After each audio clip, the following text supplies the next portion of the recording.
எனது அன்பார்ந்த நேயர்களே, இன்றைய வீடியோ பார்ட் 3 என் கண்முன்னே அழிந்த கலாச்சாரம். இதை பற்றி இது பார்ட் 3 போடுறேன். ஏற்கனவே பார்க்காதவங்க பார்ட் 1 2 பாருங்கள். அது ரொம்ப நல்லாயிருக்கும். இந்த வீடியோவில் எதை பற்றி பேச போகிறேன்னா, 1960களில் மக்களுடைய, குறிப்பாக தஞ்சை மாவட்டம் மட்டும் இல்லை, பொதுவாகவே தமிழ்நாட்டில் மக்களுடைய என்டர்டெயின்மெண்ட், பொழுதுபோக்கு அம்சம் எப்படி இருந்தது, அதில் என்னென்ன மாற்றங்கள் ஏற்பட்டது, அதை பற்றி ஒரு சுவாரஸ்யமான ஒரு பழைய நினைவுகள். அது இப்போ எப்படி மாறிப்போச்சு அந்த கலாச்சாரம் அப்படிங்கிறத பற்றி இந்த இளைய தலைமுறையினர்கள் புரிஞ்சு கொள்ளணும். அப்படி பார்க்கும் பொழுது இது என் கண் முன்னே அழிந்த கலாச்சாரம் பார்ட் 3ன்னு வச்சுங்க. இதில் இப்போ தலைப்புக்குள்ளே போவோம். கொஞ்சம் சப்ஸ்கிரைப் பண்ணாமல் இருக்கிறவங்க வீடியோ கீழே இருக்கிற சப்ஸ்கிரைப்புங்கிற எழுத்து வரும், ஒரு வேர்டு, அது சிவப்பு கலரில், அதை கொஞ்சம் ப்ரெஸ் பண்ணுங்கள். பக்கத்தில் பெல் பட்டன் வரும், அதை அமைக்கிட்டு சப்ஸ்கிரைப் பண்ணிவிட்டு பாருங்கள். அது தயவுசெய்து அதை செய்யுங்க. நான் சொல்லிக்கிட்டே இருக்கேன், யாரும் செய்ய மாட்டேங்கிறீங்க. செய்யுங்க அதை கொஞ்சம் தயவுசெய்து. இப்போ வீடியோக்குள்ளே போவோம். 1960களில் எல்லாம் நான் வந்து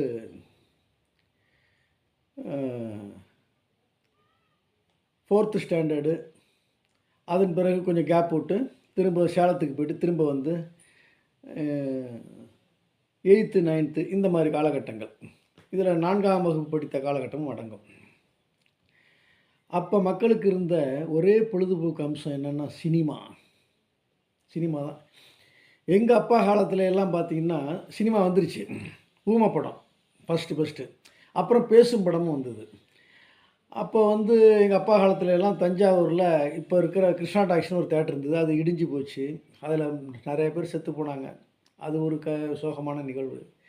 அது வந்து அப்போ மீனா தேட்டர்னு இருந்தது. அந்த மீனா தேட்டருக்கு சுற்றுப்பட்டு கிராமத்துலேருந்தெல்லாம் வருவாங்க, வந்து படம் பார்த்துட்டு போவாங்க. ஃபஸ்ட் ஷோ, செகண்ட் ஷோ 2 சேர்த்து பார்த்துட்டு போவாங்க. வண்டி கட்டிக்கிட்டு வருவாங்க, மாட்டு வண்டி, பாறை வண்டி, கூண்டு வண்டி, இப்படி கட்டிக்கிட்டு வருவாங்க. தேட்டருக்கு முன்னாடி பார்த்தீங்கன்னா மாட்டு வண்டியில், இப்போ கார் நிற்கிற, இப்போ தேட்டருக்கு முன்னாடி கார் நிற்கிது இல்லை, அது மாதிரி கார் நிற்கிற இடத்துலலாம் மாட்டு வண்டி போட்டு வைக்கலை போட்டு மாடு கட்டி தின்னுட்டு இருக்கோம், சாணியை போட்டு. டூரிக்கோட்டையில் அது இன்னும் விசேஷமாக இருக்கும். நிறைய வண்டிகள் கிடக்கும், வண்டியாக கிடக்கும். அதை நான் பார்த்துருக்கிறேன். இது எங்கள் அப்பாருடைய காலம்.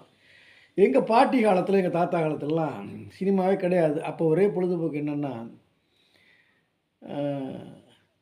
கதா கலாட்சேபம்,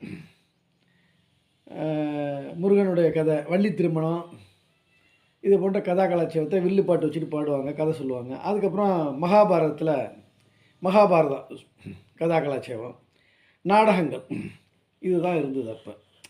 சரி, அது அந்த காலம். இப்போ நம்ம இதுக்கு வருவோம். அதுக்கு எதுக்கு மாறி விஞ்ஞான முன்னேற்றத்தில் சினிமா வந்துடுச்சு. எங்கள் காலத்தில் சினிமா எப்படி இருந்ததுன்னா, எனக்கு தெரிந்து நான் வந்து 4th ஸ்டாண்டர்ட் 5th ஸ்டாண்டர்ட் படிக்கிறப்போ, 3rd ஸ்டாண்டர்ட் படிக்கிறப்போ தான் கலர் படங்கள்னு முத வந்தது. அதில் எம்ஜிஆருடைய கலர் படம்னு பார்க்கும்போது கேவா கலர்னு ஒன்று இருக்கும், ஒரே சகப்படிச்சிருக்கும் கேவா கலர்னு. அதுக்கப்புறம் ஈஸ்வன் கலர்னு நேச்சுரலாக இருந்து, அப்புறம் நேச்சுரல் கலர் வந்துருச்சு. ஈஸ்வன் கலர் நல்லா இருக்கும். அப்படியே இந்த அம்புலி மாமா புத்தகத்தை புரட்டி பார்த்தீங்கன்னா கலர் கலராக இருக்கும், அப்படியே வார்னிஷ் கலராக, அது மாதிரி இருக்கும் ஈஸ்வன் கலர். அதை அடிச்சிக்க கலரே இல்லை, அருமையாக இருக்கும். இப்போ இருக்கிற கலர் சினிமாவோட அது இப்போ நேச்சுரல் கலருங்கிறாங்க. அப்போ அது ஒரு மாதிரியாக இருக்கும், ஒரு வண்ணமயமான ஓவியம் மாதிரி இருக்கும் படங்கள்லாம். ஈஸ்வன் கலரில் படம் பார்க்குற அனுபவங்கள் இந்த தலைமுறைக்கு எல்லாம் அப்படி இருக்குன்னு நினைக்காதீங்க. பழைய படங்களை டவுன்லோட் பண்ணி பாருங்கள். படகோட்டி, 1000ல் ஒருவன், நாடோடி மன்னன், எம்ஜிஆர், சிவாஜி சிவந்தமன், இது போன்ற சிவாஜி கணேசன் படம்லாம் பாருங்கள். அப்போது நாங்கள் இருக்கும்போது பிளாக் அண்ட் ஒயிட் படங்கள் தான் அதிகம் வரும், அபூர்வமாக வரும் கலர் படங்கள். இந்த படத்தை பார்க்கறது தான் மக்களுக்கு பொழுதுபோக்கு, வேறு ஒன்றுமே கிடையாது. பொழுதுபோக்கு படிக்கிறதுங்கிறதெல்லாம் அதிகம் கிடையாது. அதெல்லாம் படிப்பறிவே அதிகம் இல்லையா. இப்போ குமுதம், ஆனந்த விடன் அப்படிங்கிறதெல்லாம் வாங்கவும் சக்தி இல்லை மக்களுக்கு. அதை படிக்கிறதுக்கும் திராணி இல்லை, நேரம் இருக்காது. சினிமா தான் பொழுதுபோக்கு. இந்த சினிமாவுக்கு எங்களுடைய காலத்தில் எங்களுடைய தாத்தா பாட்டி இருக்காங்கள்ல, அவங்க அலோவ் பண்ணவே மாட்டாங்க. அது குறிப்பாக பொம்பளை பிள்ளைகள், அதுவும் வயது வந்த பொம்பளை பிள்ளைகளை அலோவ் பண்ணவே மாட்டாங்க. ரொம்ப ரொம்ப அதுக்கு பர்மிஷன் வாங்குறது நமக்கு வந்து விசா கிடைக்கிற மாதிரி தான், ஃபாரின் விசா கிடைக்கிற மாதிரி தான் அதுக்கு வாங்குறது. அந்த அளவுக்கு பிள்ளைங்க அழுது புரண்டு படத்துக்கு அனுப்பலேன்னு தற்கொலை பண்ணிக்கிட்ட முயற்சி பண்ண பிள்ளைங்கள்லாம் பொம்பளை பிள்ளைங்களாம் இருக்குது எங்களுக்கு தெரிஞ்சு. சினிமா பார்க்க போகக்கூடான்ட்டாங்கன்னு தற்கொலை பண்ணிக்கிச்சு. அந்த மாதிரி கதைகள்லாம் நிகழ்வுகள்லாம் நடந்த காலம் அது. அப்போ சினிமா அப்படிங்கும்போது matinee, first show, night show 3 show இருக்கும். மார்னிங் ஷோ கிடையாது. அப்போ பார்த்தீங்கன்னா இந்த சினிமாவுக்கு போகிறது இந்த பொம்பளை பிள்ளை தான் ரொம்ப ஆர்வமாக இருக்கும். ஆம்பளை பிள்ளைங்க கொஞ்சம் கட்டுப்பாடு இல்லை, அப்படியே போயிட்டு சினிமா பார்த்து வந்துடுவாங்க. படிக்கிற பசங்களுக்கு கொஞ்சம் கஷ்டம். அப்போல்லாம் கட்டடிக்கிறதுங்கிறது ரொம்ப ரேர். கட்டடிக்க முடியாது, முட்டியை பேத்துருவாங்க வாத்தியாருங்க. கட்டடிச்சு சினிமா பார்க்குற கலாச்சாரம் எங்கள் காலத்தில் இல்லை.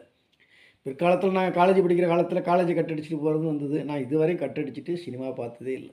ஏன்னா எங்கள் வீட்டில் எனக்கு கட்டுப்பாடு கிடையாது. நான் சினிமா பார்க்கணும்னு நினச்சா நான் போவேன், அது கட்டுப்படுத்த மாட்டாங்க. அதனால் நான் கட்டடிக்க வேண்டிய அவசியம் இல்லை, கிளாஸை கட்டடிச்சிட்டு போய் பார்க்கணும். அப்போ இந்த பொம்பளை பிள்ளைகளை பார்க்கும் பொழுது தெருவில் எப்படியாச்சும் பர்மிஷன் வாங்கிக்கிறோம், படம் வந்திருக்கு போய் பார்த்து வருவோம் அப்படின்னா இன்னொரு பொம்பளை பிள்ளையை கூப்பிடுவோம். அப்படி போடு, மாவு அரைக்கணும், மாவுக்கு நிறையா ஊற போட்டிருக்கு, மாவு அரைக்கலைன்னா எங்கள் அம்மா விட்டா அது திட்டம். இதெல்லாம் மாவு அரைக்கிறதுக்குலாம் அங்கே படம் டிக்கெட்டு கொடுத்து நீசு ஓடி இப்போ ஒரு ரீல் ஓடிடும், நான் வரேன்ல நீ போ அப்படிம்பாங்க.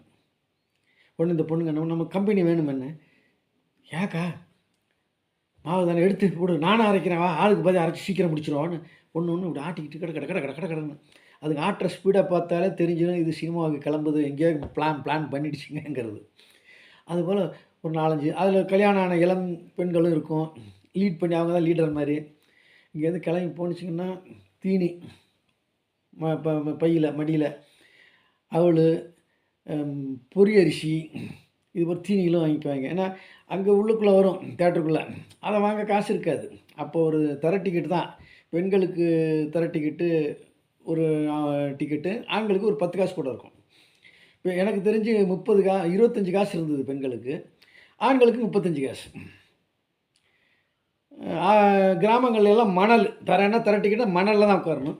டவுனில் தஞ்சாவூர் மாதிரி டவுன்களில் ஒரு பெஞ்சு போட்டிருப்பாங்க, சின்ன பெஞ்சு, ஒரு 1.5 அடி உயரத்துக்கு ஒரு பெஞ்சு, 1.5 2 அடி இருக்கும், ஒரு பெஞ்சு தான், சாயமானம் கிடையாது. அதுதான் தர டிக்கெட்டு. அதுக்கு அடுத்தது பெஞ்சு டிக்கெட், அதில் கொஞ்சம் சாஞ்சிக்கலாம், 2 கட்டை இருக்கும், அதை சாஞ்சிக்கலாம். அடுத்தது சேர், அதுதான் ஃபஸ்ட் கிளாஸ். அப்புறம் பாக்ஸுன்னு இருக்கும், அதுக்கு வந்து அப்போயே ₹2 2.5 ப்ரொஜெக்டர் மிஷின் வருது பாருங்கள், அதுக்கு பக்கத்தில் 2 பக்கமும் பாக்ஸ்ன்னு சொல்லி அதில் விஐபிசி கொஞ்சம் பெரிய பணக்காரர்கள் வந்து அமைதியாக பார்த்துட்டு அப்படியே போயிடுவாங்க. அங்கே வர்றதும் தெரியாது போகிறதும் தெரியாது. இதுதான் சினிமா தேட்டர் அமைப்பு. சினிமா தேட்டரில் 2 பக்கமும் ஒரு பக்கம் கடைகள் இருக்கும். இன்ட்ரோவில் தான் இந்த ஸ்நாக்ஸ் விற்கிறதுனா, அப்போல்லாம் என்ன ஸ்நாக்ஸ்னால் முறுக்கு, மாரியங்கள் முறுக்கு, கை முறுக்கு, மசால் வடை, மெதுவடை கிடையாது, மசால் வடை, சுண்டல், இதுகள் தான். தேட்டரில் பார்த்திங்கன்னா ஆம்பளைங்க தர டிக்கெட்டில் ஆம்பளைங்களுக்கும் பெண்களுக்கும் நடுப்புற ஒரு சின்ன ஒரு தடுப்பு கட்டியிருப்பாங்க. ஆண்களும் பெண்களும் உட்காந்தாங்கன்னா தலை தெரியும், 2 பக்கம் உள்ள தலையும் தெரியும். இங்கேருந்து அங்கே பார்த்துக்கலாம், அங்கேருந்து பார்த்துக்கலாம். அதிலே பல செட்டப்புகள் நடக்கிறதும் உண்டு. சிகரெட்டு ஓவர் தேட்டரில் பார்த்திங்கன்னா சிகரெட் குடிக்க சிகரெட்டை வாங்கி நிறையா வச்சுக்குவான். அந்த படங்களில் அவனுக்கு பிடிச்ச காட்சி வரும்போதெல்லாம் பற்ற வச்சுருவான். ஒரே புகையாக போய்ட்டு அந்த ப்ரொஜெக்ட்லேருந்து வர்ற ஒளி கதிர்கள் பார்த்தீங்கன்னா இந்த ஒளி கதிரே புகை தெரியும், அப்படியே ஒரே புகையாக இருக்கும். அவ்வளோ புகைப்பிடிப்பது தடை இல்லை. பிற்காலத்தில் தான் புகைப்பிடிக்கலாம் தடையெல்லாம் வந்துச்சு. ஆனால் அதை கேட்க மாட்டாங்க யாரும். தயவுசெய்து அரங்கத்திற்குள்ளே தேட்டர் தான், இப்போ தமிழ்லாம் கிடையாது, அரங்கம்லாம் சொல்லுவாங்க, தேட்டர் தான், புகைப்பிடிக்காதுன்னு அதெல்லாம் யாரும் கேட்க மாட்டாங்க. திரைகள் இருக்கும் தேட்டரில். திரைகள் பார்த்திங்கன்னா பெரிய சாதாரணமாக ஒரு திரை இப்படி இருக்கும். மிஷினில் ஆன் பண்ணாங்கன்னா சர்ன்னு அப்படி மோட்டரில் இயங்கி அது திரண்டுது, ஒரு திரை விரியும். இதை பார்க்குறதுக்கு திரை விரிஞ்சவொடனே என்னென்னா ஸ்லைடுன்னு ஒன்று போடுவான். அது யாருக்கும் தெரியாது, இப்போ உள்ள தலைமுறைக்கு. விளம்பர ஸ்லைடு வரும். தையலுக்கு இங்கே பெண்கள் தையலகம், அது ஆகும், இது நிறைய விளம்பரங்கள் வரும். அப்புறம் கவர்மெண்ட்லேருந்து கொடுக்கக்கூடிய இன்டிமேஷன்ஸ் எதுவும் விளம்பரங்களும் வரும். ஸ்லைட்ஸ்ன்னு சொல்கிறது விளம்பரங்கள். அப்படி மாற்றிக்கிட்டே இருப்பான். இப்போ தான் ஸ்லைடு போகிறான், வாடா உள்ள வாடான்னு ஓடுவாங்க. அது முடிஞ்சோடனே விளம்பர படங்கள், சோப்புக்கு, பவுடருக்கு, சைக்கிளுக்கு விளம்பரம், ராலி சைக்கிளுக்கு, ஹெர்குலிஸ் சைக்கிளுக்கு விளம்பரம், அது மாதிரி விளம்பரம். அதுக்கப்புறம் பார்த்திங்கன்னா அந்த விளம்பர படம் முடிஞ்சதுக்கப்புறம் நியூஸ் ரீல், கவர்மெண்ட் நியூஸ், மத்திய அரசுலேருந்து வர்றது ஒன்று, ஸ்டேட்டில் போகிறது ஒன்று, 2 ரீல் ஏதாச்சும் ஒன்று மாற்றி ஓட்டுவாங்க. அதுக்கப்புறம் தான் படம். ஃபஸ்ட்டு படம்னு போட்டோன்னா வரணுமுன்னா நல்வரவு அப்படின்னு போடுவாங்க. வெல்கம்னு முதல்ல வரும். அதுக்கப்புறம் எழுத்து ஓடும். இதுதான் படத்தினுடைய உள்ளுக்குள்ளே இருக்கிறது. ஆனால் இந்த மாதிரி ஓடிக்கிட்டு இருக்கும்போது படம் ஓடிக்கிட்டே இருக்கும். நடுப்புற பெரிய டிஸ்டர்பன்ஸ் என்னென்னா, இந்த முறுக்கு வைக்கிறேன், வடை வைக்கிறேன், சுண்டல் வைக்கிறேன், குறுக்கா வந்து போயிட்டுருப்பாங்க. வடை முறுக்குன்ட்டு. படத்தை பார்க்க ஒரு வந்துடப்படா அப்படின்னு துரத்துவாங்க. ஏன் வியாபாரத்தை நான் பார்க்குறேன்னு அது ஒரு பெரிய சண்டை வரும். அங்கே படம் ஓடிட்டு இருக்கும்போது அதுவும் அவன்லாம் பாட்டு சமயத்தில் உள்ள நுழையணும். ஏன்னா பாட்டு பாடிக்கிட்டு இருக்கும்போது அப்படியே பாட்டை கேட்டுக்கிட்டே வாங்கி திம்பாங்கன்ட்டு. இப்படி ஒரு கலாச்சாரம். இந்த சினிமாவுக்குள்ளே வந்து பார்த்திங்கன்னா டிக்கெட்டு கிடைக்கிறது இருக்குது பாருங்கள். டிக்கெட்டுக்கு அது மிகப்பெரிய ஒரு அச்சீவ்மெண்ட். அதுக்கு ஒரு திறமை வேணும். எம்ஜிஆர் படம், சிவாஜி படம்னு முதல் போட்டாங்கன்னா ஒரு மாதம் 10-20 நாள் சாதாரண மக்கள் போய் டிக்கெட் வாங்கவே முடியாது. மாடை அடைக்கிற மாதிரி பெரிய பெரிய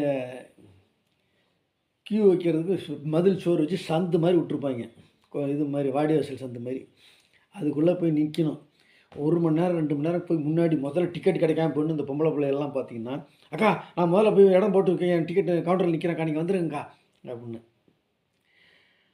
ஒன்றே பார்த்தீங்கன்னா 4-5 டிக்கெட். அப்போ பிளாக் டிக்கெட்டுங்கிறது கிடையாது. அப்போ எல்லாம் பிளாக்கில் விற்கிறதுங்கிற அந்த பின்னாடி வந்தது அது. அதெல்லாம் ஒரு 70களில் வந்தது பிளாக் டிக்கெட்னு. அப்போ 60களெல்லாம் பிளாக் டிக்கெட்டுங்கிறது கிடையாது. ஒரு ஆளுக்கு ஒரு டிக்கெட்டில் கேட்ட டிக்கெட் கொடுப்பான். ஒரு 2 பேர் உள்ளே போயிட்டா 4-5 டிக்கெட் வாங்கிட்டு வந்துடலாம். அப்புறம் என்ன பண்ணாங்கன்னாக்க, என்ன 4-5 டிக்கெட் ஆளை காட்டுன்னு, இந்த நிற்கிறாங்க பாருங்கள், நாங்கள் சுற்றி வந்து அந்த பக்கம் நின்றுக்குவோம். இந்த நிற்கிதுங்க, சரி ஆள் நிற்குதா, ரைட்டு அப்படின்னு கொடுப்பாங்க. அப்படி இந்த கூட்டத்தில் பெண்களும் சரி ஆண்களும் சரி குறுக்க புந்து வாங்கிறதுக்குன்னு ஒரு ரவுடி கும்பல் இருக்கும். பெண்கள்லையும் உண்டு, ஆண்கள்லையும் உண்டு. எதுக்கும் கவலை பண்ண மாட்டாங்க. கியூ நிற்பான். அவன் இங்கே ஒரு காலை வைப்பான், அவன் தலையில் வைப்பான், இவன் காட்டிக்கிட்டு இருப்பான். அப்படி இப்படி வச்சு உள்ளே பூந்து அந்த கவுண்டருக்குள்ளே பூந்து உள்ள காலை கொடுத்து வாங்குறதுக்கு பாருங்கள், எந்த சர்க்கஸ்காரனுக்கும் வராது. அதுக்குன்னு தனி வித்தை. அந்த உடம்போட போவான். அப்படி மக்கள் மேலேயே போயிட்டுருப்பான். இவன் பிடிச்சி தருவான். நம்ம தோலை விட்டு போனால் போதும். ஏன்டா மனுஷனை இப்படி மீச்சிட்டு 2 ரூபாய் எழுத்து அரை வாங்குவீங்க, கேட்க மாட்டான். எதுக்கு சண்டை? நம்ம முதல்ல நம்ம டிக்கெட் எடுத்து உள்ளே போய் படத்தை பார்க்கணும். எம்ஜிஆரை பார்க்கணும், சிவாஜியை பார்க்கணும். இதுதான் ஏன் மீச்சு பணம் போட்டோம் அப்படின்ட்டு. சில பேருக்கு உனக்கே உடம்பு நல்லா இருக்குன்னு காமிச்சிருப்பாங்களான்னு தெரியல. நான் அந்த மாதிரி கூட்டத்திலலாம் போய் நின்று வாங்கினதில்லை. கூட்டத்தை பார்த்தாலே திரும்பி வந்துடுவோம். நான் எங்கள் அப்பாலாம் போனோம். அப்பா கூட்டமாக இருக்கடா வாங்கடான்னு வந்துடுவோம். நிறைய பேர் கொஞ்சம் டீசென்ட் ஃபேமிலி போக மாட்டாங்க. இது ஒரு படம் வெளியானதுக்கப்புறம் ஒரு 20 நாள் வரையும் லோஃபர்ஸ்னு சொல்லக்கூடிய சினிமா வெறியர்கள், எதற்கும் கவலைப்படாதவர்கள், நாகரிகமற்றவர்கள் தான் முதல்ல பார்ப்பாங்க. ஏன்னா கடுமையான வார்த்தை சொல்லலாம். அப்படி கடுமையாக இருந்தாங்க. அப்படி எதையும் மதிக்க மாட்டான். முண்டி அடிச்சுக்கிட்டு போயிடும். அந்த கட்டை மட்டும் இல்லைன்னு வச்சிங்களேன், அங்கேயே நசுங்கி செத்தவர்கள் இத்தனை பேர்னு வந்துடும். அப்படி அது மாதிரி போயிட்டுருக்கும்போது அவன்லாம் முன்னாடி போய் முடிச்சிட்டானா அப்புறம் கொஞ்சம் ஃப்ரீ ஆகிடும். அப்புறம் ஒழுங்காக போயிட்டுருக்கும் கியூ. போய் நம்ம போய் இப்படி டிக்கெட்டை கேட்போம். சட்டுன்னு கதை கிடப்போம். டிக்கெட் ஃபுல் தீந்து போச்சு அப்படின். ஹவுஸ்ஃபுல்லாக சொல்லுவாங்க, தீந்து போச்சு அப்படிமா. அவ்வளோதான், திரும்பி வர வேண்டியதான். வந்தால் அது மாதிரி டிக்கெட் இப்போ சினிமாவுக்கு போய் டிக்கெட் கிடைக்கலன்னா எங்களுக்கெல்லாம் எப்படி இருக்கும்னா, வாழ்க்கையே போயிடுச்சா, வாழ்க்கையே போச்சுப்பா அப்படி செத்து சுண்ணாம்பாக போயிடுவோம். அது பெரிய தோல்வியை தாங்க முடியாது. அப்புறம் ஒரு வெறி வந்துடும். நாங்கள் சோர்ந்து மோதோட போய் எங்கிட்டாச்சும் ஒரு டீயை குடிச்சிட்டு போண்டா குடிச்சிக்கலாம், ஒரு 2 புரோட்டா தின்னுட்டு உட்காராங்க அப்படின்னு. படம் இன்ட்ரோல் விட்டதுக்கப்புறம் முதல் ஷோ ஓடிட்டு இருக்குல்ல, செகண்ட் ஷோக்கு அங்கேயே வீட்டுக்கு வர மாட்டோம், அங்கேயே உட்காந்துருவான். பெண்களும் அது மாதிரி உட்காந்துருவாங்க, கவலைப்பட மாட்டாங்க. செகண்ட் ஷோன்னு இன்ட்ரோல் விட்டு மறுபடியும் உள்ளே போயிடறாங்கள, உள்ளே போனால் இங்கே கேட்டை திறந்துடுவான், கியூ கேட்டை திறந்துடுவான், கவுண்டர் கேட்டை திறந்து உள்ளே ஜனங்களை உள்ளே விட்டு அடைச்சிடுவான். இன்ட்ரோலுக்கே அடைச்சிடுவான் உள்ள. இன்ட்ரோல் முடிஞ்சு படம் முடிஞ்சு மக்கள் வெளில போகுதில்ல, வெளில போய் முடிஞ்சோன்னா கேட்டை சாப்பிட்டு தான் டிக்கெட் கொடுப்பான். அந்த இன்ட்ரோல்லேருந்து இந்த படம் முடிஞ்சு வெளில வர்ற வரையும் இந்த ஜனங்க அந்த அட்டப்புக்குள்ளே கொட்டாப்புக்குள்ளே கோழி மாதிரி உட்காந்துருக்கு. இப்போ எப்படி பிராய்லர் கோரெலாம் அப்படி நிமிர முடியாமல் பிராய்லர் கோழி வரதை பார்த்தா எனக்கு பரிதாபமாக இருக்கும். அதில் கொஞ்சம் சுதந்திரமாக விடலையான்னு. சாக போகிறது தானே, கொஞ்சம் சுதந்திரமாக இருந்துட்டு சாகட்டுமே அப்படின்னு கூட நினைக்க மாட்டாங்க. கழுத்தோட நிமிர முடியாது. அது மாதிரி மாடுகள் பார்த்திங்கன்னா பண்ணையில் கழுத்தை நீட்டு தான் சாப்பிட்ணும், அப்படி இழுத்துக்கணும். அது மாதிரி அந்த மாதிரி ஒரு அடப்பு. இப்போ பாருங்கள், ஆன்லைனில் புக் பண்ணலாம். புக் பண்ணிவிட்டு இப்போ டீசெண்ட் இந்த கலாச்சாரம் வந்து அழிந்து விட்டு இது ஒரு சீர்கெட்ட கலாச்சாரம் சினிமா. அது இப்போ மாறி போய் நல்லா வந்துடுச்சு. அதையும் குறிப்பிடுகிறேன். எப்படி அதையும் சொல்கிறேன். அந்த சினிமா கலாச்சாரங்கிறது ஒரு கெட்ட கலாச்சாரம் தான். அது நல்ல பண்பாடு என்று சொல்ல முடியாது அந்த காலத்தில். அந்த மாதிரி வெறியில் அந்த தொட்ட சினிமா நடிகர்கள் அரசால முடிஞ்சிச்சு, ஆட்சியை பிடிக்க முடிஞ்சிச்சு. இப்போயும் அது மாதிரி இருக்குது, இன்னும் போகல அது.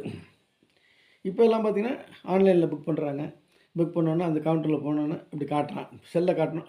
எஸ் போங்க சார், அப்படி டீசென்ட் ஆகிடுச்சு, வரவேற்கத்தக்கது. அப்போ உட்காந்துருன்னா கவுண்டர்னா அப்போ அங்கேயே உட்காந்து அங்கேயே கிடப்போம். எப்படா கவுண்டர் திறக்கும்னு முற்றுகை போராட்டம். கவுண்டர் திறந்து நாங்கள் தானே முதல்ல உட்காந்துருப்போம். அப்பா நமக்கு தானே டிக்கெட்டை வாங்கிட்டு அந்த டிக்கெட்டை கையில் வாங்கிட்டா அமெரிக்காவுக்கு விசா கிடச்ச மாதிரி இருக்கும். அப்பாடான்ட்டு நேராக குடு ஓடு டாய்லெட்டுக்கு ஒன்றுக்கு இருந்து நடுப்புற ஒன்றுக்கு வந்துருச்சுன்னா சீன் போயிடுச்சுன்னா என்ன பண்ணுறது? அதுக்காக போயிட்டு ஒன்றுக்கு இருந்துட்டு சீட் ரிசர்வேஷன்லாம் கிடையாது, முன்னாடி பிடிக்கணும். அதில் பார்த்தீங்கன்னா நாங்கள்லாம் கொஞ்சம் குட்டையாக இருக்கிற ஆள், மேட்டாக இருக்கிறாலும் நமக்குன்னு சோதனை. அப்போ தான் இவ்வளோ பெரிய கராப்பை வச்சுக்கிட்டு முடியை வச்சுக்கிட்டு தட்டியாக வந்து நமக்கு முன்னாடி உட்காருவான், திரையில் பாதியை மறைச்சிருவான். அது ஒரு பெரிய அதுக்கெல்லாம் அதிர்ஷ்டம் வேணும். அப்படி நினைப்போம். அதுக்காக ஓடி போய் இந்த 2 ரோவுக்கு நடுப்புற ஒரு ரோ கணக்கு பண்ணும்போது நடுப்புற வரும். இப்படி ஒரு ரோ வரிசையாக இருக்குன்னா நடுப்புற பாதை இருக்கும். அந்த பாதை அந்த கிளாஸ் முடிகிற இடத்துல நெட்டுக்கே ஒரு ரோடு போட்டுருவான். அதில் உள்ள சீட்டில் நடு சீட்டில் உட்காந்திங்கன்னா மறைக்காது. அதை பிடிக்க அவ்வளோ போராட்டம். ஓடி போய் அதை போய் பிடிச்சிரும். அப்பா அந்த நடு சீட்டில் உட்காந்தாச்சு, இனிமேல் நேராக நடப்பாது தான், ஸ்க்ரீன் தான், எவன் வந்தாலும் மறைக்காது. அதில் உட்காந்துட்டோம்னா அவ்வளோதான், படம் முடிகிற வரை நாங்கள் இந்த உலகத்தில் இருக்க மாட்டோம், அதுலேயும் ஐக்கியமாயிடுவோம்.